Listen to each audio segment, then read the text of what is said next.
Bismillahirrahmanirrahim. Assalamualaikum warahmatullahi wabarakatuh. Bismillah, walhamdulillah, wassalatu wassalamu ala rasulillah wa ba'du. Pada kali ini kita akan membahas terma atau sisi manusia yang keempat, manusia sebagai makhluk nasiah. Kalimat an-nas di dalam Al-Quran porsinya paling banyak, 65%. Disebutkan sebanyak 240 kali. Contoh umpamanya ada surat manusia, surat an-nas. Qul a'udzu birabbin nas, malikin nas, ilahin nas, min syarril waswasil khannas, alladzi waswisu fi sudurin nas minal jinnati wan nas. Ada nidah terhadap manusia. Ya ayuhan nas. Ya ayuhan nas. U'budu rabbakumul ladzi khalaqakum. Ya ayuhan nas. Ittaqu rabbakum. Ya ayuhan nas. Wahai manusia. Inna khalaqnakum min dzakari wa untha wa ja'alnakum syu'uban wa qabaila lita'arafu. Ternyata dari semua kalimat an-nas menunjukkan sebagai makhluk sosial.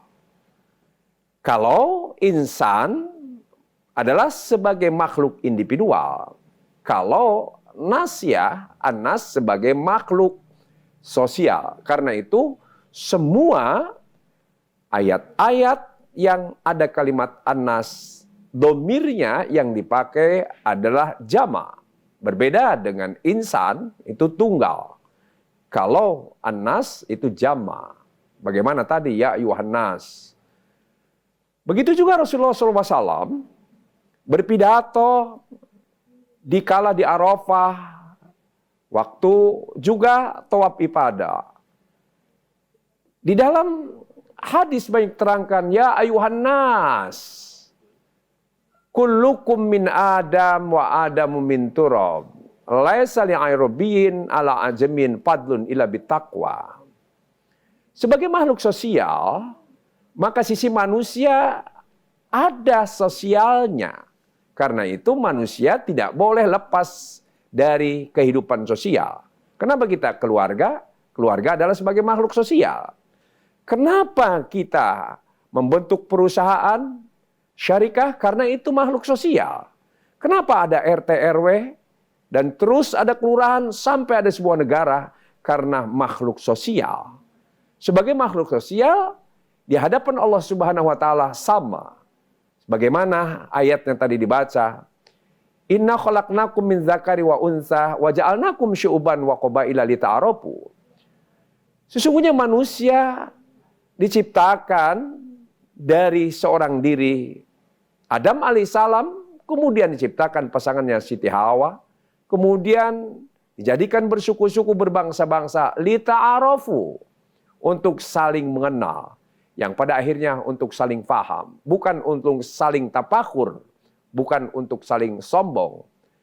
Karena itu kunci keharmonisan sebagai makhluk sosial adalah faham. Keharmonisan keluarga, suami harus paham istri, istri harus paham suami. Dalam perusahaan, yang namanya pimpinan harus paham bawahan. Bawahan harus paham pimpinan. Demikian pula antar suku, antar bangsa, antar negara harus paham. Sehingga Bung Karno pernah menyatakan, kalau kita ingin menguasai satu bangsa, maka fahamilah budayanya. Fahamilah bahasanya. Fahamilah kulturnya, fahamilah adat istiadatnya, sehingga mudah untuk ditundukkan. Itulah sebabnya dalam perspektif Islam ada kesalehan individual, ada kesalehan sosial. Kesalehan individual, sholat, puasa, zakat, haji, zikir, baca Quran, i'tikaf, itu adalah kesalehan individual. Pahalanya tinggi. Tetapi pahala yang tertinggi adalah ibadah sosial. Itulah sebabnya Rasulullah SAW menyatakan tanamu ainaya walayanamu qalbi. Kau lihat mataku terpejam, tapi hatiku terbelalak. Yang dalam perspektif Khalid Muhammad Khalid artinya masyakilun nas ibadatuhu. Derita manusia adalah ibadahnya. Ibadahnya yang tertinggi bukan sholatnya, bukan puasanya, bukan hajinya, bukan zikirnya. Tetapi ibadahnya yang tertinggi Rasulullah SAW adalah kepekaan sosial. Itulah sebabnya kalau kita ingin tinggi di hadapan Allah, inna akramakum indallahi atqakum, maka bukan saja kesalehan individual, kita rajin sholat, rajin puasa, rajin ibadah, tetapi kita harus berbuat menjadi manusia yang paling bermanfaat bagi manusia yang lain. Itulah sebabnya Rasulullah mengatakan, khairun nas anfa'uhum linnas. Sebaik-baik manusia adalah manusia yang paling bermanfaat kepada orang lain. Sebaliknya, dosa yang paling besar adalah dosa selain syirik adalah dosa sosial.